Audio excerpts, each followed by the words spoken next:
डाला मैंने आपके लिए क्या, common emitter short circuit current gain. ठीक है, शॉर्ट सर्किट करंट, ऐसा हम लोग पहले कभी देखे नहीं है कि शॉर्ट सर्किट करंट गेन क्या होता है करके। ठीक है, तो मैं क्या करता हूँ, शॉर्ट सर्किट करंट गेन का मतलब क्या होता है, अगर आप अपने लोड को शॉर्ट सर्किट कर दो, शॉर्ट सर्किट कर दो तो लोड क्या हो जाएगा आपके लिए, जीरो। लोड क्या हो जाएगा आपके लिए, जीरो। ठीक है, तो जीरो लोड में जो हम लोग करंट गेन कैलकुलेट करते हैं उसको हम लोग क्या बोलते हैं आपके लिए, शॉर्ट सर्किट करंट गेन। तो मैं क्या करता हूँ, आपके आउटपुट में एक लोड कनेक्ट करता हूँ, ये लगाया मैं आपके आउटपुट में लोड। ठीक है, ये लोड की वैल्यू में फिलहाल बोला आपके लिए आर एल है, इस लोड की वैल्यू क्या बोला मैं आपके लिए, आर एल। ठीक, तो इस लोड की वैल्यू हो गई मेरे लिए आर एल के बराबर, फिलहाल ये आर एल है बोला, लेकिन मुझे क्या करना है, short circuit current gain calculate करना है। Short circuit current gain calculate करने मतलब क्या, लोड की वैल्यू होनी चाहिए जीरो, इन्फिनिटी नहीं होनी चाहिए ना, इन्फिनिटी में तो क्या हो जाएगा वो आपके लिए ओपन सर्किट हो जाएगा, तो वो तो हमारा इंटरनल वाला केस बन जाएगा। फिर शॉर्ट सर्किट मतलब क्या, जीरो लोड। ठीक है, तो अब मैं क्या करता हूँ, ये मॉडलिंग की हेल्प से मैं कैलकुलेट करूंगा आपके लिए करंट गेन को। ठीक है, अब इस मॉडलिंग में क्या दिख रहा है मुझको, ये आर बी डैश सी और सी सी क्या है मेरे लिए, फीडबैक एलिमेंट की तरह बिहेव कर रहे हैं, दोनों के दोनों इनपुट के भी पार्ट, दोनों के दोनों मेरे आउटपुट के भी पार्ट है। ठीक है, तो फिलहाल इस नेटवर्क की बात करूं मैं, तो इस नेटवर्क में मैं क्या बोलता हूँ आपके, जो वोल्टेज एग्जिस्ट कर रहा है आर एल के अक्रॉस, इस वोल्टेज को मैं क्या बोलूंगा, वी सी ई और वी नॉट दोनों आपको सेम दिख रहे हैं, पैरेलल में वी सी ई और वी नॉट दोनों आपको सेम दिख रहे हैं। ठीक है, तो इसका वोल्टेज गेन कितना होगा, अगर मुझे कहीं पे भी फीडबैक अप्लाई करना है, मिलर थ्योरम अप्लाई करना है, तो मुझको वोल्टेज गेन पता होना चाहिए ना, डुअल ऑफ मिलर थ्योरम, मुझे करंट गेन पता होना चाहिए। तो यहाँ पे वोल्टेज गेन कितना हो जाएगा मेरे लिए, मैं एक वोल्टेज गेन की वैल्यू लिखा यहाँ पे ए वी, और इसकी वैल्यू लिख रहा हूँ मैं आपके लिए V C E upon V B dash E, internal वाला मान के चल रहा हूँ। ठीक है, वी बी डैश ई और वी सी। वैसे ही मिलर थ्योरम अप्लाई करते हैं तो हम लोग क्या करते हैं, इंटरनल वोल्टेज गेन का यूज करते हैं। तो दो एलिमेंट में यहाँ पे आपके लिए मिलर थ्योरम लगने वाला है। ठीक है, आर बी डैश सी और सी सी। ठीक, तो दोनों में अप्लाई करता हूँ मैं क्या आपके लिए, मिलर थ्योरम अप्लाई कर, दोनों का मैं मॉडल ड्रॉ करता हूँ। ठीक है, ध्यान से देखना इसको, इसी टॉपिक से 2-3 क्वेश्चन फ्रेम हो जाते हैं, है ना, तो ध्यान से देखना इसको। ये बनाया आपका मॉडल में, ये था मेरा बेस। ठीक, ये मेरा बेस, ये हो गया मेरा बी डैश, तो ये क्या हो गया मेरे लिए, आर बी बी डैश। ठीक है, यहाँ पे क्या लगा हुआ है आपके लिए, यहाँ से आपके लिए एक और रेजिस्टेंस लगा हुआ है, ये हो गया दूसरा रेजिस्टेंस मेरा। ये रेजिस्टेंस कितना है मेरे लिए, आर बी डैश ई, ये हो गया मेरे लिए आर बी डैश ई। ठीक, इसके पैरेलल में एक कैपेसिटर लगा हुआ है, इस कैपेसिटर की वैल्यू कितनी है, सी ई, इस कैपेसिटर की वैल्यू कितनी बोल रहा मैं आपके लिए, सी ई। इसके बाद क्या लगा हुआ है आपने, दो फीडबैक एलिमेंट लगा हुआ है, एक आपके लगा हुआ है आर बी डैश सी। तो इसका इनपुट वाला पार्ट मिलर थ्योरम से कितना बनेगा मेरे लिए, ये आया मेरे लिए इससे मिलर थ्योरम वाला पार्ट, क्या हो जाएगा मेरे लिए, R B dash C upon 1 minus A B. ठीक, इसके बाद क्या लगेगा, सीसी पे भी मिलर थ्योरम अप्लाई होगा, सीसी पे जब मिलर थ्योरम अप्लाई करूंगा तो क्या लिखूंगा उसको मैं,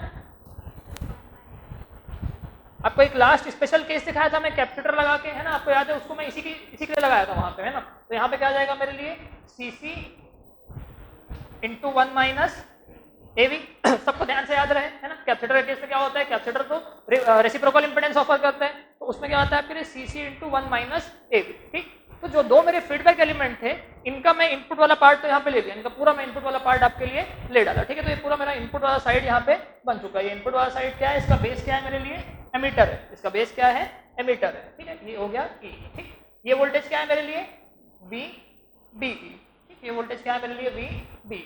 यहाँ पे जो वोल्टेज एग्जिस्ट कर रहा है ये क्या हो जाएगा मेरे लिए, वी बी डैश ई। ठीक है, दोनों वोल्टेज में डिफरेंस है, अगर R B B dash consider ना करूं, जैसे कि मैं लो फ्रीक्वेंसी में कंसिडर नहीं करूं, तो दोनों सेम होते हैं। ठीक है, तो लो फ्रीक्वेंसी में वैल्यू इसकी होती है लगभग 100 ओम के आसपास, और उन दोनों की वैल्यू होती है 1 to 4 ओम के आसपास, तो उनको लोग क्या नेग्लेक्ट कर देते हैं अक्सर, है ना, लो फ्रीक्वेंसी। लेकिन हाई फ्रीक्वेंसी में हम इसको नेग्लेक्ट नहीं कर पाएंगे। ठीक है, अब देखो ये जो आपका आर बी डैश सी है, जो आपका आर बी डैश सी है, इसका आउटपुट में भी दो एलिमेंट बनेगा, एक तो एलिमेंट इसका बनेगा। ठीक है, तो आउटपुट में क्या करता हूँ, आउटपुट पहले तो ड्रॉ करता हूं मैं आपके लिए वोल्टेज कंट्रोल्ड करंट सोर्स, ये ड्रॉ किया मैं आपके लिए वोल्टेज कंट्रोल्ड करंट सोर्स। इसकी वैल्यू कितनी हो जाएगी मेरे लिए, GM V B dash E.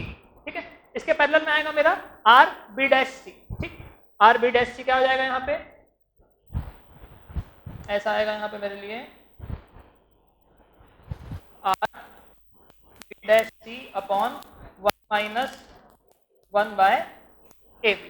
ठीक, एक और एलिमेंट आएगा यहाँ पे कैपेसिटर का। ठीक, इसका वैल्यू कितना होगा, इसका वैल्यू होगा मेरे लिए C C upon 1 minus into होगा कि डिवाइड में होगा, C C into 1 minus 1 by A B. ठीक, तो यहाँ पे क्या बनेगा आपके लिए, C C into 1 minus 1 by A B.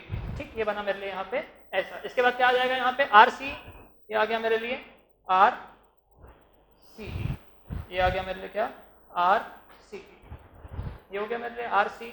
और इसके बाद क्या लगा हुआ है, आर सी के बाद लगा हुआ है मेरे लिए लोड। ठीक है, तो आर सी के बाद जस्ट लगा हुआ है मेरे लिए क्या, लोड रजिस्टर मेरा, ये हो गया मेरा लोड रजिस्टर। ठीक, तो ये हो गया मेरे लिए आर एल के बराबर। ठीक, तो ये बना मेरा फिगर पूरा मिलर थ्योरम अप्लाई करने के बाद। मिलर थ्योरम अप्लाई करने के बाद मेरा फिगर मेरे को कुछ इस तरीके से आपके लिए दिख रहा है। ठीक है, अभी तक मैं लोड को शॉर्ट सर्किट नहीं किया हूँ। ठीक, तो आप क्या करो, ये फिगर ड्रॉ करो, ये हो गया मेरे लिए बेस टर्मिनल। ठीक, ये पूरा मेरे लिए बेस टर्मिनल है, B dash B dash B dash. ठीक, ये हो गया मेरे लिए कलेक्टर कलेक्टर कलेक्टर कलेक्टर। ठीक, नीचे सब जगह क्या है आपके लिए, एमीटर, सब हो गया मेरे लिए एमीटर। हेडिंग क्या डाला हूं मैं आपके लिए, शॉर्ट सर्किट करंट। हेडिंग क्या है मेरी, शॉर्ट सर्किट करंट। ठीक है, तो अब देखो शॉर्ट सर्किट करने से क्या होने वाला है। यहाँ पे जो वोल्टेज एग्जिस्ट कर रहा है मेरे लिए, ये वोल्टेज कितना है, वीसी के बराबर है।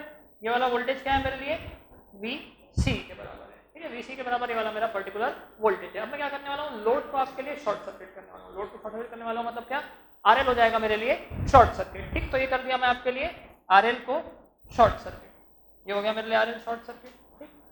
पहला इफेक्ट क्या होगा मेरा, आरएल के शॉर्ट सर्किट होने से वीसी की वैल्यू 0 हो जाएगी। आरएल के शॉर्ट सर्किट होने से मेरे वीसी की वैल्यू क्या हो जाएगी, 0 हो जाएगी। तो 0 upon V B dash E, ये क्या दे देगा मुझको, 0।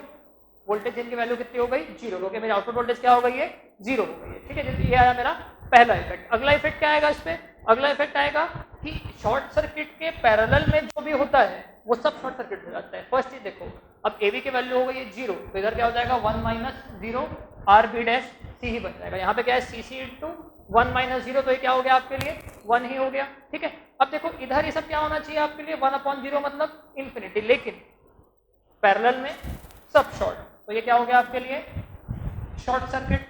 ये भी हो गया आपके लिए शॉर्ट सर्किट, ये भी हो गया आपके लिए शॉर्ट सर्किट। ये बताओ, ये शॉर्ट सर्किट होगा, ये शॉर्ट सर्किट नहीं होगा, क्योंकि ये तो डिपेंडेंट सोर्स है और ये कहाँ डिपेंड कर रहा है, बी बी डैश ई पे डिपेंड कर रहा है, और वो तो इसके अक्रॉस जो वोल्टेज है वो वोल्टेज है। तो आपके लिए करंट सोर्स बस, वोल्टेज कंट्रोल करंट सोर्स बस शॉर्ट सर्किट नहीं होगा, बाकी सब आपके लिए क्या हो जाएगा, शॉर्ट सर्किट हो जाएगा। यहाँ से जो करंट फ्लो होगा इसको मैं बोलूंगा आपके लिए आई एस, क्या हो जाएगा ये आपके लिए शॉर्ट सर्किट करंट, इसको बोलूंगा मैं क्या आपके लिए शॉर्ट सर्किट करंट। ठीक है, तो एक मैं नया फिगर ड्रॉ करता हूँ, इक्विवेलेंट फिगर यहाँ का। ठीक है, ये न्यू फिगर बना आपके लिए। यहाँ पे आप देख रहे हो क्या होगा मेरे वैल्यू, क्योंकि ए बी की 0 है, स्टैंड क्या हो गया इधर पे R B dash E divided by 1 minus 0, directly इसको मैं आर बी डैश ही सकता हूँ, मुझको वहाँ पे वोल्टेज गेन की नीड नहीं है, मुझको यहाँ पे वोल्टेज गेन लिखने की नीड ही नहीं है। ठीक,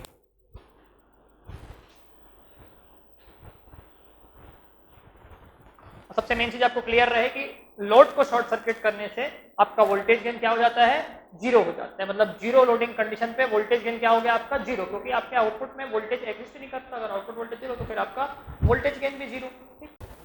ठीक है, तो अब ये मेरा फिगर है यहाँ पे जो मेरे लिए बना हुआ है, इस फिगर से मुझको निकालना है मेरा शॉर्ट सर्किट करंट गेन। जो मेरे को शॉर्ट सर्किट करना था उसको मैं शॉर्ट सर्किट अपने लिए कर डाला। ठीक है, अब देखो अगर मैं यहाँ से खड़े होता हूँ, ठीक, यहाँ पे खड़े होकर मैं बोल रहा हूँ कि मैं रेजिस्टेंस देखना चाहता हूँ, यहाँ पे खड़े होके मैं रेजिस्टेंस देखना चाहता हूँ। जब मैं रेजिस्टेंस देख रहा हूँ इस फिगर में, कभी भी आपको इनपुट नेटवर्क में रेजिस्टेंस कैपेसिटेंस साथ में देखने को नहीं मिल रहा है ना। अगर मैं रेजिस्टेंस देख रहा हूँ यहाँ पे तो क्या दिखेगा, R B dash parallel with R B dash C, क्योंकि मैं क्या देख रहा हूँ यहाँ से इक्विवेलेंट रेजिस्टेंस देख रहा हूँ। जब मैं इक्विवेलेंट रेजिस्टेंस देख रहा हूँ तब मैं कैपेसिटेंस को इग्नोर करूंगा, जब मैं इक्विवेलेंट इंपेडेंस देखूंगा तब दोनों को लूंगा, जब मैं इक्विवेलेंट इंपेडेंस लूंगा तब दोनों को लूंगा। ठीक है, तो अभी क्या देख रहा हूँ मैं यहाँ से आपके लिए आर आई है, मतलब मैं रेजिस्टेंस की वैल्यू देखना चाह रहा हूँ। ये कितना मिल रहा है मुझको, R B dash E parallel with R B dash C. Clear हुआ सबको? यहाँ से मैं देख रहा हूँ कि आपके लिए इक्विवेलेंट रेजिस्टेंस। ठीक है, सेम पॉइंट से मैं आपके लिए इक्विवेलेंट कैपेसिटेंस देखना चाहता हूँ। सेम पॉइंट से मैं इक्विवेलेंट कैपेसिटेंस चाहता हूँ। यहाँ से देखो, यहाँ से देखो, एक ही बात है, क्योंकि यहाँ तो कोई कैपेसिटर है नहीं,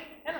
तो मैं यहाँ से देखता हूँ आपके लिए इक्विवेलेंट कैपेसिटेंस। सी इक्विवेलेंट कितना आएगा मेरे लिए, सी प्लस सी, सी पैरेलल में कैपेसिटर ऐड होता है आपके लिए। ठीक है, ये हो जाएगा सी प्लस सी सी। मतलब यहाँ पे खड़े होकर क्या देखा मैं आपके लिए, इक्विवेलेंट रेजिस्टेंस, इक्विवेलेंट कैपेसिटेंस। अगर मैं इसी पॉइंट पे खड़े होके जब मैं कैपेसिटर देखा तब मैं रजिस्टर को इग्नोर किया, जब मैं रजिस्टर देखा तब मैं कैपेसिटर को इग्नोर किया। अगर मैं इसी पॉइंट पे खड़े होकर इक्विवेलेंट इंपेडेंस देखूंगा तब मुझको दोनों को देखना पड़ेगा, तब मैं रजिस्टर को भी देखूंगा तब मैं कैपेसिटर देखूंगा। इक्विवेलेंट इंपेडेंस क्या होगा यहाँ से, Z equivalent R B dash E parallel with R B dash C parallel with 1 by J omega C parallel with 1 by J omega C C. ठीक है, ये होगा आपका क्या, इक्विवेलेंट इंपेडेंस। ठीक है, तो ये मेरा इक्विवेलेंट रेजिस्टेंस था, ये मेरा इक्विवेलेंट इंपेडेंस था। अब मैं क्या बोल रहा हूँ, जो मेरा इक्विवेलेंट रेजिस्टेंस आया है आर ए, ये मेरे लिए क्या आया, ये मेरे लिए आया है R B dash E parallel with R B dash C. ठीक है, तो मैं बात करूं अगर एसी इक्विवेलेंट मॉडल की किसी एक पर्टिकुलर प्रोसेसर पे हम लोग क्या करते थे, हाइब्रिड मॉडल में नंबर डिफाइन कर देते थे कि भाई इस टेम्परेचर पे इतना रहेगा हाइब्रिड की वैल्यू, है ना, इस टेम्परेचर पे इतना रहेगा। वैसे ही अगर मैं एक रूम टेम्परेचर पे बात करूं आपके लिए आर बी डैश ई और आर बी डैश सी को, तो इसका वैल्यू रहता है आपके लिए लगभग 4000 किलो और इसका वैल्यू रहता है लगभग 1 किलो। मैं बात कर रहा हूँ हाई फ्रीक्वेंसी वाले रेंज में, है ना, लो फ्रीक्वेंसी में, लो फ्रीक्वेंसी लोग इग्नोर कर देते हैं, तो मैं बात कर रहा हूँ हाई फ्रीक्वेंसी वाले रेंज में। तो इसका वैल्यू कितना आएगा, ये होता है आपके लिए 1 किलो, ये होता है आपके लिए 4000 किलो। ठीक, इसका वैल्यू कितना आएगा आपके लिए, लगभग 1 किलो के आसपास आएगा, दोनों बराबर है आपके लिए। ठीक है, मतलब क्या कर सकता हूं मैं आपके लिए, आर बी डैश सी को इग्नोर कर सकता हूं, आर बी डैश सी क्या हो जाएगा मेरे लिए, इग्नोर हो जाएगा। तो यहां से मैं आपके लिए आर बी डैश सी वाले पार्ट को बिल्कुल इग्नोर कर सकता हूं। ठीक, क्योंकि आपका R B dash E parallel with R B dash C लगभग आर बी डैश ई के बराबर ही आता है। ठीक है, इस कारण मैं क्या कर सकता हूं, उसको इग्नोर कर सकता हूं। ठीक, तो ये हो गया मेरा आर आई। अब थोड़ा सा मैं अपने आउटपुट वाले साइड को देखता हूँ, अपने में आउटपुट वाले साइड, मेरा टारगेट क्या है, मेरा टारगेट है करंट गेन निकालना। मेरा टारगेट क्या है यहाँ पे, करंट गेन निकालना। करंट गेन निकालना मतलब क्या, आई शॉर्ट सर्किट और आपके आई बी का रेशो कैलकुलेट करना, इनपुट करंट का रेशो कैलकुलेट करना। ठीक है, तो ये मेरा टारगेट है फिलहाल। अब मैं देखता हूँ यहाँ से मेरी आई एस सी की वैल्यू कितनी है। देखो आई एस सी की वैल्यू आपको दिखेगी minus G M V B dash T, ये दिखेगी मुझको आईएससी की वैल्यू। वो क्लियर दिख रही है, बहुत सिंपल है ना, दोनों अपोजिट करंट है ना, बहुत सिंपल आपको दिख रहा है आईएससी का वैल्यू। तो ये क्वेश्चन थोड़ा सा मेरे लिए इंपॉर्टेंट है अभी, आईएससी वाला ये क्वेश्चन थोड़ा सा मेरे लिए इंपॉर्टेंट है। दोबारा मैं अपना फोकस लेके आता हूँ इनपुट साइड में, दोबारा अपना फोकस पूरा मैं लेके आता हूँ आपके लिए इनपुट साइड में। ठीक है, इनपुट साइड में देखूँ तो एक्चुअली मैं कंसर्न हूँ सिर्फ आईबी के लिए, इसलिए कंसर्न हूँ मैं आपके लिए सिर्फ और सिर्फ आईबी के लिए। ठीक है, तो अगर मैं इनपुट सर्किट को दोबारा ड्रॉ करूँ, ठीक है, अब क्या करूंगा, इतना बड़ा ड्राइंग नहीं करूंगा मैं, है ना, ये हो गया मेरे लिए आर बी बी डैश, ये हो गया मेरे लिए आर बी बी डैश और ये हो गया मेरे लिए जेड इक्विवेलेंट। ठीक है, आगे जितना भी इंपेडेंस है उसको दिख रहा है, ये क्या हो गया मेरे लिए जेड इक्विवेलेंट, ये मेरा इनपुट साइड है। ठीक, ये क्या है मेरा इनपुट साइड, ये हो गया मेरे लिए वी बी ई, ये मेरा बेस टर्मिनल है, यहाँ से करंट कितना फ्लो हो रहा है आई बी, ये हो गया मेरे लिए आर बी बी डैश, ये हो गया मेरे लिए बी डैश वाला पार्ट। ठीक है, और इधर पे क्या रहेगा मेरे लिए जेड इक्विवेलेंट। ठीक, ऐसा फिगर ड्रॉ किया मैं अपने इनपुट साइड का, जेड इक्विवेलेंट का फिगर ड्रॉ किया। जेड इक्विवेलेंट की वजह से मैं जेड इन भी लिख सकता हूँ, है ना, इनपुट इंपेडेंस, इसको मैं जेड इन भी लिख सकता हूँ। ठीक, इसको मैं लिखा जेड इन। अब अगर मैं एग्जैक्टली जेड इन की बात करूँ, एग्जैक्टली जेड इन की बात करूँ तो जेड इन क्या हो जाएगा मेरे लिए, जेड इन को लिखूंगा मैं आपके लिए R B B dash into 1 upon J omega C E plus C C upon R B B dash plus 1 upon J omega C E plus C C. ऐसा देखूंगा मैं जेड इक्विवेलेंट की वैल्यू को, है ना। लेकिन इससे क्या होगा, चीजें थोड़ी सी आपकी कॉम्प्लेक्स होगी। जब भी बहुत सारी चीज पैरेलल में होते हैं तो जनरली मैं इंपेडेंस लिखना प्रेफर नहीं करूंगा। जब भी बहुत सारी चीज पैरेलल में होंगे तो क्या करूंगा, मैं इंपेडेंस लिखना प्रेफर नहीं करूंगा। इससे क्या होगा, कॉम्प्लेक्स बनेगा। देखो कितना कॉम्प्लेक्स क्वेश्चन बन रहा है। मैं एडमिटेंस लिखता हूँ, मैं लिखता हूँ आपके लिए क्या, एडमिटेंस। ठीक है, अगर मैं एडमिटेंस की वैल्यू लिखूं तो अगर दो रेजिस्टेंस पैरेलल में तो क्या लिखता हूँ मैं इक्विवेलेंट को 1/r equal to 1/r1 plus 1/r2। ठीक है, तो वैसे मैं क्या करता हूँ आपके लिए लिखता हूँ यहाँ पे Z in R B dash, इसमें आर बी डैश टी होगा, ये हो गया मेरे लिए आर बी डैश टी। ठीक है, अब मैं क्या करता हूँ आपके लिए यहाँ से इक्विवेलेंट एडमिटेंस देखता हूँ, इक्विवेलेंट एडमिटेंस देखता हूँ। ठीक है, तो ये क्या हो जाएगा मेरे लिए, एक्चुअली क्या लिखूंगा मैं 1 upon Z in equal to 1 upon R B dash E, ऐसा लिख सकता हूं मैं 1 upon Z in equal to 1 upon R B dash E plus 1 upon वही मेरे दोनों कैपेसिटर की वैल्यू है। दोनों कैपेसिटर की वैल्यू क्या हो जाएगी मेरे लिए 1 upon J omega CE plus CC. ठीक, ऐसा लिख सकता हूं मैं, पैरेलल को एकदम ठीक दिख रहा है सबको। ठीक है, अब मैं क्या बोल रहा हूं 1 बाय जेड इन मेरे लिए वाई है। 1 बाय जेड इन क्या है मेरे लिए वाई इन हो गया। ठीक, 1 अपॉन आर बी डैश को मैं जी एम बी डैश लिख सकता हूं। ठीक है, तो क्या लिख दिया मैं आपके लिए जी एम, इसको डायरेक्ट जी बी डैश लिख देता हूँ। तो देखता हूँ मैं जी बी डैश ये हो गया मेरा वाई इन। ठीक है, और ये तो अपने आप ऊपर चल के जे ओमेगा बन जाएगा, है ना। तो ये हो गया मेरे लिए प्लस जे ओमेगा सी प्लस सी सी। ये बन गया मेरे लिए क्या वाई इन का वैल्यू। किसका वैल्यू बना मेरे लिए वाई इन का। ठीक, तो ऐसा मिला मुझको वाई इन का वैल्यू। देखो जेड लिखने से क्या हो रहा था मेरे लिए थोड़ा सा कॉम्प्लेक्स हो जा रहा था, लेकिन वाई इन मुझको बहुत आसानी से दिख रहा है। वाई इन एकदम सिंपल दिख रहा है मुझको। ठीक है, तो इसको मैं जेड इन बोलूँ या वाई इन बोलूँ कोई फर्क नहीं पड़ने वाला है, बस रिलेशन को चेंज करना है करंट और वोल्टेज का। ठीक है, तो इसको क्या बोलता हूँ मैं आपके लिए, अब इसको मैं बोलता हूँ वाई इन।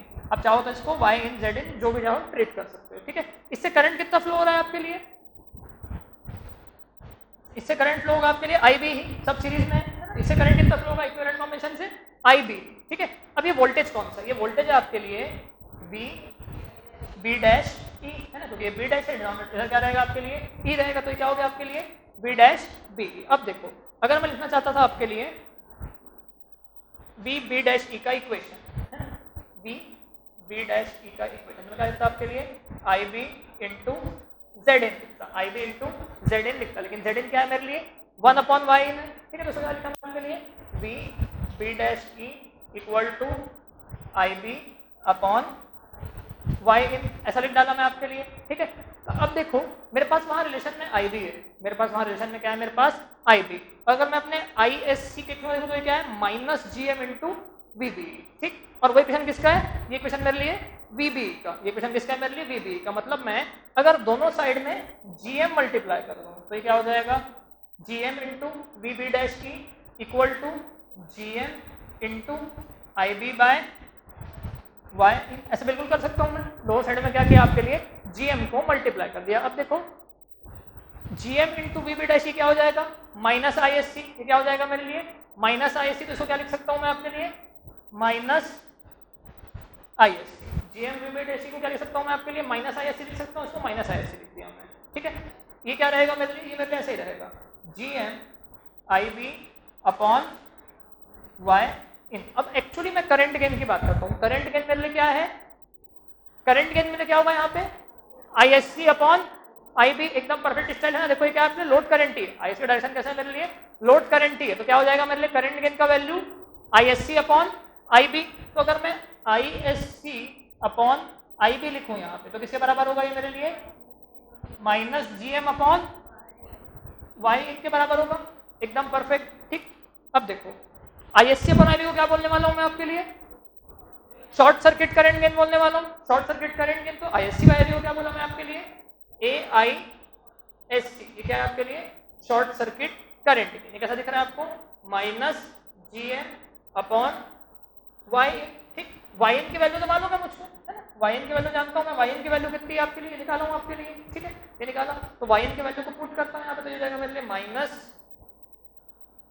जी M upon G B dash E plus J omega C E plus C C, ऐसा हो जाएगा ये इक्वेशन आपके लिए। ये आ गया आपके लिए किसका शॉर्ट सर्किट करंट गेन का इक्वेशन। थोड़ा सा इसको मैं और सिंप्लीफाई करता हूँ, इक्वेशन तो पहले यहीं पे आ जाता है ना, थोड़ा सा इसको मैं और सिंप्लीफाई करता हूँ। मैं क्या करता हूँ न्यूमरेटर डिनोमिनेटर दोनों जगह जी बी डैश से डिवाइड कर देता हूँ। ठीक है, न्यूमरेटर को भी डिवाइड कर देता हूँ जी बी डैश से और डिनोमिनेटर को डिवाइड करता हूँ। क्या हो जाएगा मेरे लिए A I S C equal to minus G M upon G B dash E upon 1 plus J omega C E plus C C upon G B dash E.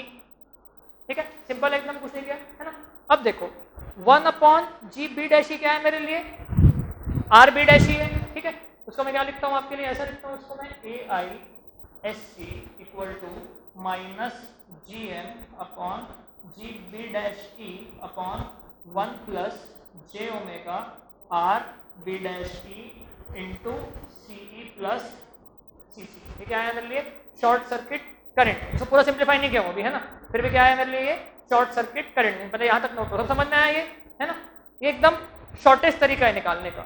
Actually आप book में देखोगे तो इसलिए बहुत लंबा मेथड दिया हुआ है, ठीक है? आप यहाँ पे निकाल दिए, पूरा खत्म है बस यहाँ पे, बस थोड़ा और अरेंज करना है मेरे को, लेकिन ये आपके लिए बहुत शॉर्टेस्ट तरीका है। बस आप यहाँ पे क्या करो, एडमिटेंस की जगह इम्पिडेंस का यूज करो, ठीक है? तो आपको बहुत शॉर्ट तरीके में मिल जाएगा, ठीक है? नोट करो उसको पहले। जीएम जो होता है आपके लिए, नॉर्मल जीएम जो होता है, ये आपके लिए होता है लगभग 50 milli ampere per volt. GM की जो वैल्यू होती है जनरली, अगर मैं एक हाई फ्रीक्वेंसी के लिए डिफरेंट वैल्यू को डिफाइन करो इस फिगर के, जैसे कि मैं यहाँ पे डिफाइन करूँ, आपके जीएम डिफाइन करूँ, आर बेबी डैश डिफाइन करूँ, आर बी डैश इसमें हैबिट नंबर डिफाइन करा था वैसे ही है ना। तो आपके जीएम की वैल्यू होती है 50 micro ampere milli ampere per volt, ठीक है? वैसे ही मैं बात करूँ अगर जी बी डैश ई की, तो इसकी वैल्यू होती है 1 मिली एम्पियर पर वोल्ट। दोनों को डिवाइड करूँगा तो कितना आएगा? 50 आ जाएगा, ठीक है? तो G M upon G B dash E कितना आ रहा है मेरे लिए? 50 आ रहा है। अगर G M by G B dash E मेरे लिए 50 आ रहा है, तो क्या ये एच एफ ई के बराबर है क्या? एच एफ ई में मेरे लिए 50 आता था, ठीक है? तो मैं इसको क्या लिख सकता हूँ आपके लिए? इसको मैं आपके लिए एच एफ ई लिख सकता हूँ, ठीक? तो मेरे शॉर्ट सर्किट करंट गेन क्या हो जाएगा? A I S C equal to minus H F E upon 1 plus J omega R B dash E into C E plus C C. ये हो गया मेरे लिए ऐसा। अब ध्यान से देखो आप लोग, है ना? ये आर बी डैश ई क्या है मेरे लिए? Input resistance. R B dash E क्या है मेरे लिए? Input resistance. C plus C C क्या है मेरे लिए? Input capacitance. तो क्या इसको मैं ऐसा लिख सकता हूँ? Minus H F E upon 1 plus J omega R I into C I, ठीक है? क्या हो गया? इनपुट रेजिस्टेंस, इनपुट कैपेसिटेंस, ठीक है? अब मैं ओमेगा को 2 पाई एफ लिख देता हूँ, इसको लिखा मैं ओमेगा को 2 पाई एफ, तो ये हो गया मेरे लिए minus H F E upon 1 plus J 2 pi F, ठीक है? साथ में क्या है? आर आई सी आई, साथ में क्या है मेरे लिए? R I C I. तो मैं इसको करता हूँ divided by 1 upon R I C I. क्या करते हैं? Divided by 1 upon R I C I. अब अगर मैं 1 अपॉन आर आई सी आई लिखा हूं तो इसकी यूनिट किसमें होगी? हर्ट्ज में कि रेडियन पर सेकेंड में? इसकी यूनिट किसमें होगी? हर्ट्ज में होगी। 1 upon 2 pi are I C I क्या होता मेरे लिए? हर्ट्ज में होता। तो थोड़ा और सिंप्लीफाई करूं मैं, उसको मैं क्या ऐसा लिख सकता हूं क्या? Minus H F E upon 1 plus J F upon 1 upon R I C I, ठीक? 1 upon R I C I, ठीक है? 1 upon R I C I को मैं क्या बोलने वाला हूँ? 1 upon R I C I को बोलने वाला हूँ मैं 3 dB frequency. 1 upon R I C I को बोलने वाला हूँ मैं आपके लिए अपर 3 dB फ्रीक्वेंसी। तो एफ बीटा बोलूंगा मैं यहाँ पे 3 dB फ्रीक्वेंसी को। तो एफ बीटा मेरे लिए क्या आया यहाँ पे? एफ बीटा आया मेरे लिए 1 upon 2 pi are I C आई। इसका मतलब क्या है? 1 upon 2 pi R B dash E into C E plus C C. ये क्या आ गया मेरे लिए? ये आया मेरा 3 dB फ्रीक्वेंसी। ये क्या आया मेरे लिए? 3 dB फ्रीक्वेंसी, ठीक है? तो गेन तो हम लोग यहाँ पे डिफाइन कर डाले थे, है ना? गेन कितना आया था मेरे लिए? ये मेरे लिए था गेन का वैल्यू। ये था मेरे लिए क्या? गेन का वैल्यू। तो जब भी आपको गेन कैलकुलेट करने बोले, short circuit current gain calculate करने बोले, सबसे फेवरेट क्वेश्चन है इस चैप्टर में short circuit current gain calculate करना। तो आपको यहाँ तक कैलकुलेट करना है, ठीक है? यहाँ तक आप कैलकुलेट किया, आपको शॉर्ट सर्किट करंट गेन मिलेगा। अगर आपको बोला कि आप 3 dB फ्रीक्वेंसी की वैल्यू कैलकुलेट करो तो उसके बाद आपको 2 स्टेप और सॉल्व करना है, ठीक है? नेक्स्ट आपको बोलता है वो कि फ्रीक्वेंसी रिस्पांस निकालो हाई फ्रीक्वेंसी एम्पलीफायर का। फ्रीक्वेंसी रिस्पांस आपको प्लॉट करना है हाई फ्रीक्वेंसी एम्पलीफायर का, तो उसको हम लोग इसके बाद करेंगे, ठीक है? नोट करो यहाँ तक के, ठीक है? तो अपने क्वेश्चन को देखो आप लोग यहाँ पे। आपका क्वेश्चन क्या आया हुआ था? आपका क्वेश्चन मैं निकाल लिया था। ये आपने किसका फॉर्मूला निकाला था मैं आपके लिए? ये निकाला था मैं अपने short circuit current gain. Short circuit current gain तो क्वेश्चन आपका यहीं पे खत्म, ठीक है? अगर आपको बोला कि आप अपर 3 dB फ्रीक्वेंसी कैलकुलेट करो तो यहाँ पे आपका अपर 3 dB फ्रीक्वेंसी भी कैलकुलेट करना पड़ेगा। अब मैं क्या कर चुका हूँ? शॉर्ट सर्किट करंट गेन भी मालूम है मुझको और मुझको अपर 3 dB फ्रीक्वेंसी भी मालूम है, ठीक है? तो अब मैं लिखता हूँ आपके लिए AISC का इक्वेशन। अब मैं लिखता हूँ आपके लिए AISC का इक्वेशन, ठीक है? तो AISC का इक्वेशन कैसे लिखा जाएगा मेरे लिए? AISC equal to minus H F E upon 1 plus J F upon F beta, ऐसा दिखाएगा मेरे लिए अब मेरे शॉर्ट सर्किट करंट गेन का फ्रीक्वेंसी रिस्पॉन्स। अब इधर से आपको क्या आइडिया होना चाहिए, आपको बहुत अच्छा आइडिया हो कि प्लस जे कब लिखते हैं, माइनस जे कब लिखते हैं, नीचे वाला क्या होता है, हमारे नीचे वाला क्या होता है, हमेशा हमारे लिए हायर थ्री डीबी फ्रीक्वेंसी होता है। इस कारण मैं उसको हायर थ्री डीबी फ्रीक्वेंसी बोला, क्योंकि मेरा स्टैंडर्ड रिप्रेजेंटेशन इस तरीके का होता है। अगर यहाँ था माइनस जे और एफ बीटा, तब मैं एफ बीटा को क्या बोलता आपके लिए, लोअर थ्री डीबी फ्रीक्वेंसी, तो मैं यहाँ से डिसाइड किया। तो आपको basic low pass filter high pass filter का अच्छा आइडिया रहे, हम लोग पूरा पढ़े थे low pass filter high pass filter, ठीक है। अब यहाँ से क्या करता हूँ मैं आपके लिए, अब मैं इसका थोड़ा सा निकालता हूँ फ्रीक्वेंसी रिस्पॉन्स। अब देखना सर फ्रीक्वेंसी रिस्पॉन्स कैसे निकालना है, जो क्वेश्चन में बोला है कि आपको फ्रीक्वेंसी रिस्पॉन्स कैलकुलेट करना है। अब तक हमारे लिए फ्रीक्वेंसी रिस्पॉन्स का मतलब क्या था कि आप इसका मॉड लो, ठीक है, एक बार जीरो पुट करो, एक बार इन्फिनिटी पुट करो, और उसके बाद फिर आप क्या करो, गेन फ्रीक्वेंसी कैरेक्टरिस्टिक को ड्रॉ कर दो। ये होता था आपके लिए फ्रीक्वेंसी रिस्पॉन्स बेसिक, ठीक है। लेकिन वो एक्चुअली आपके फ्रीक्वेंसी रिस्पॉन्स का मैग्नीट्यूड रिस्पॉन्स, वो आपका कंप्लीट फ्रीक्वेंसी रिस्पॉन्स नहीं था। कंप्लीट फ्रीक्वेंसी रिस्पॉन्स क्या होगा, जब आप मैग्नीट्यूड भी प्लॉट करोगे, जब आप अपने लिए फेज भी प्लॉट करोगे, ठीक है। जब ये क्वेश्चन आया आपको फ्रीक्वेंसी रिस्पॉन्स का हाई फ्रीक्वेंसी एम्पलीफायर के केस में, तो यहाँ हम लोग मैग्नीट्यूड भी ड्रॉ करने वाले हैं और फेज भी ड्रॉ करने वाले हैं, ठीक। तो मैं लिखता हूँ इसका मॉड, इसका मॉड क्या हो जाएगा मेरे लिए, 1/AISC इक्वल टू HFE, है ना, माइनस तो क्या हो गया, प्लस हो गया, क्योंकि मैं मॉड लिख रहा हूँ, upon under root 1 plus F upon F beta का होल स्क्वायर, ये आ गया मेरा मॉड, ठीक है। अब मैं क्या कर सकता हूँ, एफ बीटा की वैल्यू फिक्स्ड है, एफ बीटा की वैल्यू क्या है, फिक्स्ड है, लेकिन एफ क्या है मेरे लिए, ऑपरेटिंग फ्रीक्वेंसी, एफ क्या है मेरे लिए, ऑपरेटिंग फ्रीक्वेंसी। एक बार मैं क्या करता हूँ आपके लिए, AISC कैलकुलेट करता हूँ, AISC कैलकुलेट करता हूँ F इक्वल टू 0 के लिए, F इक्वल टू 0 के लिए मैं क्या करता हूँ आपके लिए, AISC कैलकुलेट करता हूँ 0 ऑपरेटिंग फ्रीक्वेंसी पे, ठीक है। तो क्या हो जाएगा 1 प्लस 0 बाय सम नंबर 0, 1 प्लस 0, तो कितना आ जाएगा ये HFE के बराबर, ठीक है। एक सेकेंड वैल्यू लेता हूँ मैं आपके लिए, AISC equal to F equal to F beta. मैं क्या करता हूँ उसको सीधा आपके लिए ऑपरेट करा देता हूँ अपर 3 dB फ्रीक्वेंसी में। जब F की वैल्यू F बीटा जाएगी तो क्या हो जाएगा, F beta upon F beta 1, 1 plus 1 क्या हो गया मेरे लिए, √2। तो जो भी मेरा गेन था वो क्या हो गया, डिवाइड हो गया, ये हो गया मेरे लिए HFE बाय √2। ऐसा ही तो होना चाहिए 3 dB फ्रीक्वेंसी में, आपका जो गेन है 0 फ्रीक्वेंसी पे वो डिवाइड हो जाना चाहिए, √2 से, तो √2 से डिवाइड हो गया, ठीक है, ये 3 dB फ्रीक्वेंसी हो गया, ठीक है। अब मैं क्या करता हूँ, अब मैं f की वैल्यू को इन्फिनिटी पुट करता हूँ, अब मैं आपके लिए f की वैल्यू को इन्फिनिटी पुट करता हूँ, f मतलब क्या, ऑपरेटिंग फ्रीक्वेंसी। तो ये क्या हो जाएगा मेरे लिए, AISC at f equal to 0, इसकी वैल्यू कितनी हो जाएगी मेरे लिए, 1 प्लस इन्फिनिटी, सॉरी ये उसको पुट करना है इन्फिनिटी पे, है ना, हो जाएगा 1 प्लस इन्फिनिटी बाय एफ, मतलब 1 plus infinity infinity HFE by infinity 0, तो इसकी वैल्यू कितनी आ गई आपके लिए, 0 आ गई, इसकी वैल्यू कितनी है आपके लिए, 0 आ गई, ठीक। ये क्या था मेरा मैग्नीट्यूड पे था, ये किस लिए था मेरे लिए, मैग्नीट्यूड पे था। अब मैं लिखता हूँ फेज, ठीक है। फेज क्या होगा मेरा, देखो ये क्या है मेरे लिए, एक कॉम्प्लेक्स नंबर है, ठीक है, डिनोमिनेटर में क्या है, कॉम्प्लेक्स नंबर, तो मुझको कॉम्प्लेक्स नंबर का फेस लिखना है अच्छे से, है ना। मैं क्या करता हूँ यहाँ पे लिखता हूँ फेस, फेस ऑफ AISC, ठीक। ऊपर क्या है आपके लिए, माइनस HFE, तो उसका फेस क्या लिखूंगा मैं,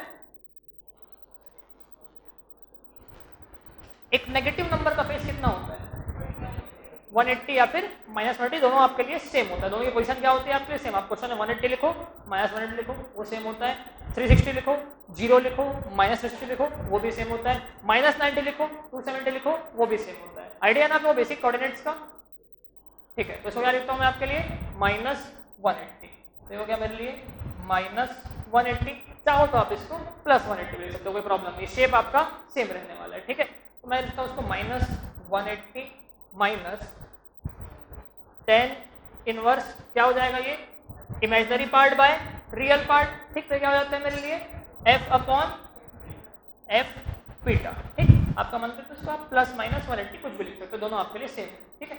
अगर ऐसा एक बेसिक कोऑर्डिनेट की बात कर दूँ आपके लिए, तो ऐसा लिखते हैं कोऑर्डिनेट सिस्टम हम लोग, ये हो गया मेरा x कोऑर्डिनेट, ये हो गया मेरा y कोऑर्डिनेट, ठीक। अब मैं अगर फेस लिखना स्टार्ट करूँ यहाँ पे, तो ये क्या हो जाएगा मेरे लिए 0 डिग्री, दो डायरेक्शन में मूव करता हूँ, एक होता है क्लॉकवाइज, एक होता है एंटी क्लॉकवाइज। क्लॉकवाइज से वैल्यू क्या होती है, नेगेटिव होती है, बताया था कि, तो ये क्या हो गया मेरे लिए -90, ये क्या हो गया मेरे लिए -180, ये हो गया आपके लिए -270, ये हो गया आपके लिए -360, ठीक। अब क्या करता हूँ, एंटी क्लॉकवाइज मूव करता हूँ, एंटी क्लॉकवाइज पॉजिटिव होता है, तो ये क्या हो गया आपके लिए 90, ये क्या हो गया आपके लिए 180, ये हो गया आपके लिए 270, ये हो गया आपके लिए +360। तो आप 360 लिखो, -360 लिखो, 0 लिखो, सेम चीज़ है।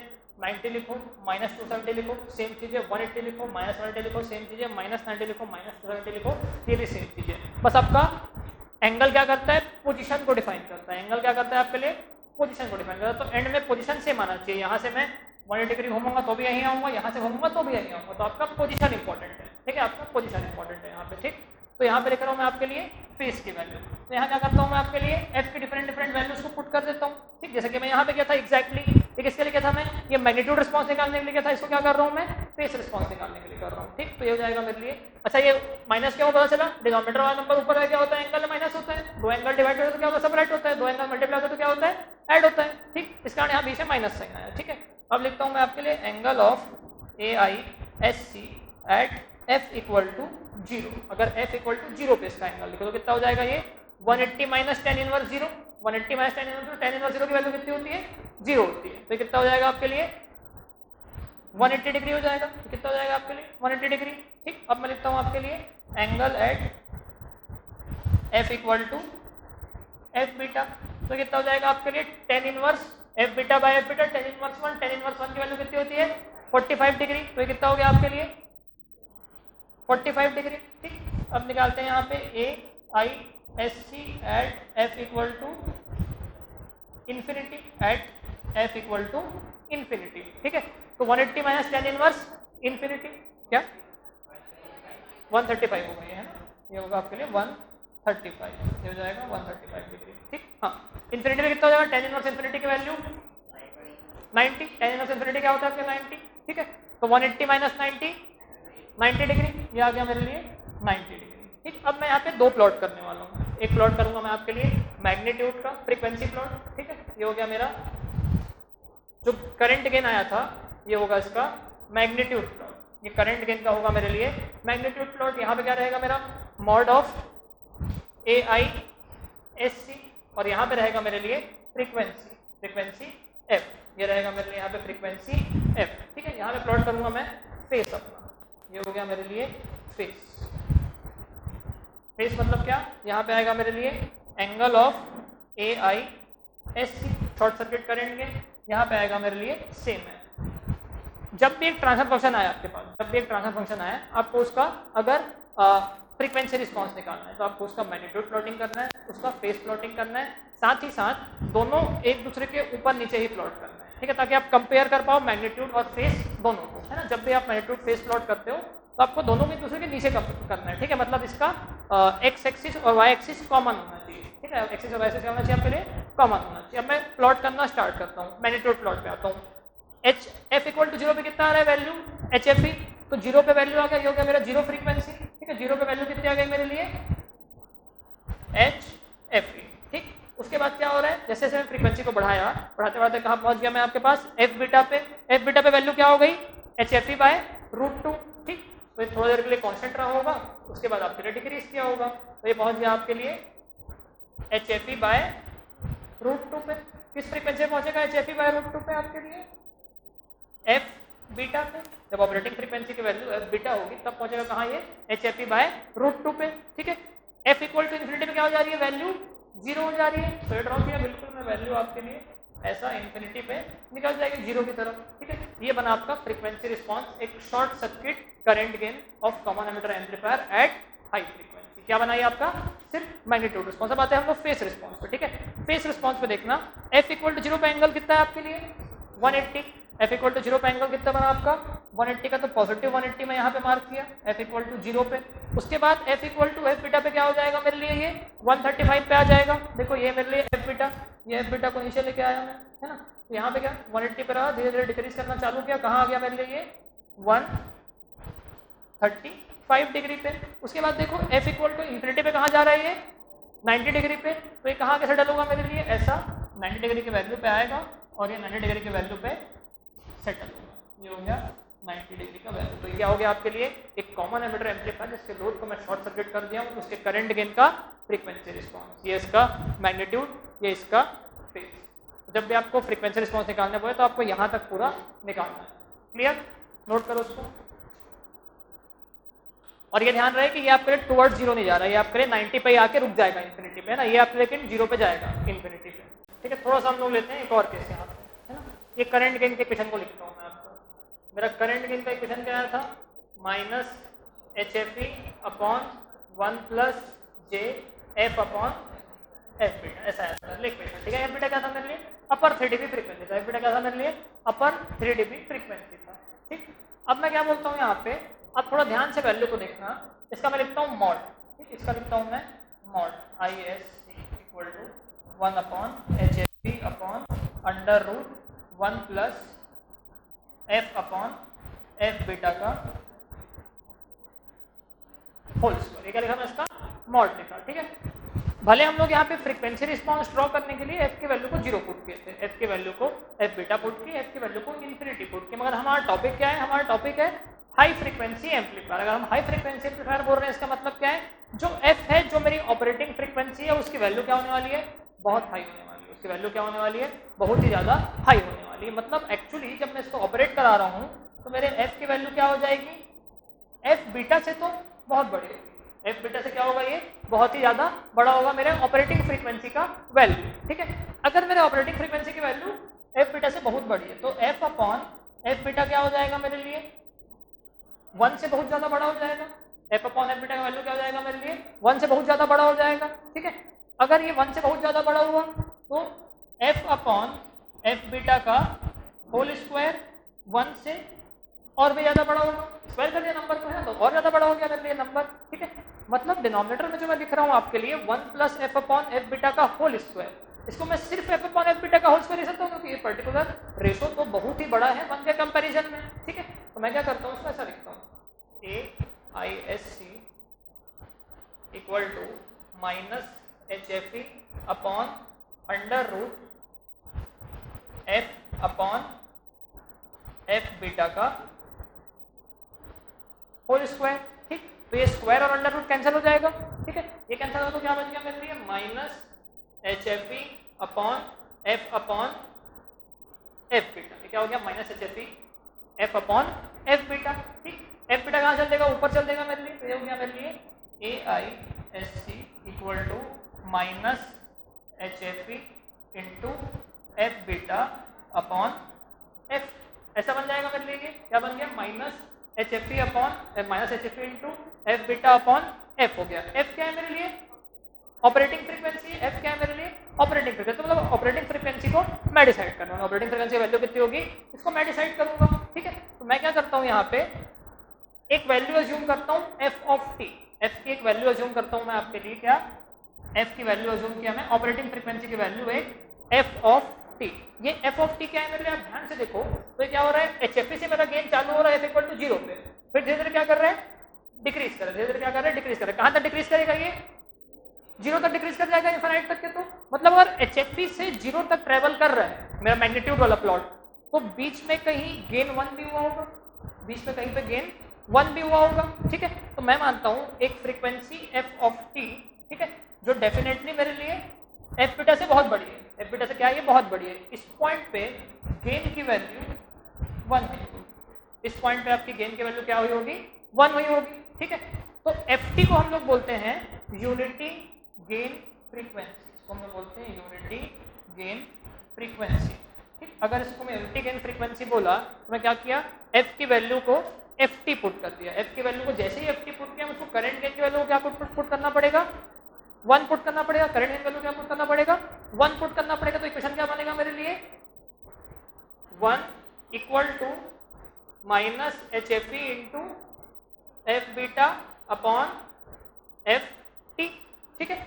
अब देखो ये क्या हो जाएगा मेरे लिए, F T equal to minus H F E into F beta, ये आएगा relation, F T equal to minus H F E into F beta, ठीक है। अब ध्यान से देखो, एफ बीटा क्या है मेरे लिए, upper cut off frequency. F beta क्या है मेरे लिए, अपर कट ऑफ फ्रीक्वेंसी है। Upper cut off frequency minus 0 क्या हो जाएगा मेरे लिए, बैंडविड्थ हो जाएगा। बैंडविड्थ की वैल्यू क्या होगी यहाँ पे, ये पूरा मेरे लिए होगा बैंडविड्थ, ये पूरा क्या होगा मेरे लिए, बैंडविड्थ, ये पूरा क्या हो जाएगा मेरे लिए, बैंडविड्थ। तो एफ बीटा माइनस 0 बैंडविड्थ, मतलब वहां पे जो मैं एफ बीटा लिखा हूँ इसको मैं क्या लिख सकता हूँ, बैंडविड्थ लिख सकता हूँ, इसको मैं बैंडविड्थ लिख सकता हूँ, ठीक। तो ये क्या आ गया हम लोग के लिए, H F E into F beta equal to F T. F T क्या है मेरा, unity gain frequency, F T क्या है मेरे लिए, unity gain frequency. H F E क्या है मेरे लिए, एच एफ ई एक्चुअली मेरे लिए गेन है, एच एफ ई क्या है मेरे लिए, गेन है, जीरो फ्रीक्वेंसी पे जो गेन आ रही है वो गेन है, मतलब एच एफ ई क्या है मेरे लिए, डीसी गेन है, एच एफ ई क्या है मेरे लिए, डीसी गेन है इस सर्किट का। तो मैं एच एफ ई को क्या लिख सकता हूँ, एच एफ ई को मैं गेन बोलने वाला हूँ, एच एफ ई को मैं बोलने वाला हूँ गेन, और एफ बीटा को बोलने वाला हूँ मैं बैंडविड्थ, और ये हमेशा इक्वल होगा किसके, एफ ऑफ टी के। ये गेन कौन सा है, डीसी गेन है, और ये बैंडविड्थ है मेरे लिए, तो इसी को हम लोग बोलते हैं गेन बैंडविड्थ प्रोडक्ट, इसी को हम लोग क्या बोलते हैं आपके लिए, गेन बैंडविड्थ प्रोडक्ट। और गेन बैंडविड्थ प्रोडक्ट में जिस गेन को हम लोग यूज करते हैं, ये क्या होता है आपका, डीसी गेन होता है। क्या होता है आपके लिए, डीसी गेन होता है। तो कोई गेन बैंडविड्थ प्रोडक्ट डिराइव करने बोले तो आप ऐसे डिराइव करोगे, यहाँ पे क्या, गेन बैंडविड्थ प्रोडक्ट। तो ये हो गया आपके लिए क्या, गेन बैंडविड्थ प्रोडक्ट। वहाँ पे गेन कौन सा है इसका भी आइडिया रहे, बैंडविड्थ क्या है उसका भी आइडिया रहे आपको। क्लियर, नोट करो उसको। Unity gain frequency, unity gain frequency,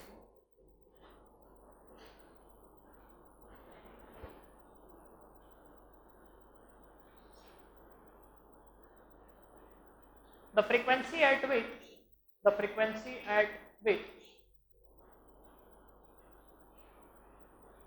the frequency at which gain of current, gain of current becomes unity, gain of current becomes unity is called as unity gain frequency, is called as unity gain frequency। 3 dB frequency आप लिख चुके हो, है ना, 3 dB frequency आप पहले बहुत बार लिख चुके हो, है ना, अपर 3 dB, लोअर 3 dB, एफएचएफएल सबका डेफिनेशन आपको मालूम है, ठीक है। तो ये था आपका केस जहाँ पे हम लोग क्या किए थे, आपके आउटपुट को शॉर्ट सर्किट किए थे। तो आपके आउटपुट को शॉर्ट सर्किट करने से ऐसे को हम लोग क्या बोलते हैं, जीरो लोड वाला एम्पलीफायर। यहाँ पे क्या है आपका लोड कितना है, जीरो लोड, यहाँ पे जीरो, किसी को इन्फिनिटी लोड ना लगे, इन्फिनिटी लोड क्या होता है, ओपन सर्किट होता है इन्फिनिटी लोड, यहाँ पे लोड कितना है आपका, जीरो है, ठीक है। तो जीरो लोड के साथ हम लोग यहाँ पे क्या किए, एक high frequency amplifier current gain निकाले, एक हाई फ्रीक्वेंसी एम्पलीफायर क्या निकाले, वोल्टेज गेन निकाले। वोल्टेज गेन कितना आया था आपके लिए, जीरो आ गया था वोल्टेज गेन तो आपके लिए, ठीक है। तो कल हम लोग की लास्ट क्लास रहेगी, ठीक है, उसमें हम लोग क्या करेंगे, यहाँ पे लगाएंगे हम लोग आरएल, ठीक है। जब आपका फाइनाइट रजिस्टर वाला केस आएगा वहाँ पे एक रेजिस्टेंस लगेगा आपके लिए, ठीक, और उसके बाद सब कुछ डिराइव करेंगे, देखेंगे कि जो इंटरनल पैरामीटर्स हैं, मतलब जो मैं यहाँ पे मॉडलिंग किया था आपके ट्रांजिस्टर की, है ना, ये मॉडलिंग कैसे आई और यहाँ पे पैरामीटर क्या क्या है ना। ये भी क्वेश्चन पूछता है कि आप एक हाइब्रिड मॉडल ड्रॉ करो, हाइब्रिड पाई मॉडल ड्रॉ करो और उसके एक एक पैरामीटर को एक्सप्लेन करो। तो हमको देखना है यहाँ पे कौन सा डिफ्यूजन कैपेसिटर है, कौन सा ट्रांजिट कैपेसिटर, ये सब भी हमको वहाँ पे देखना है, ठीक है।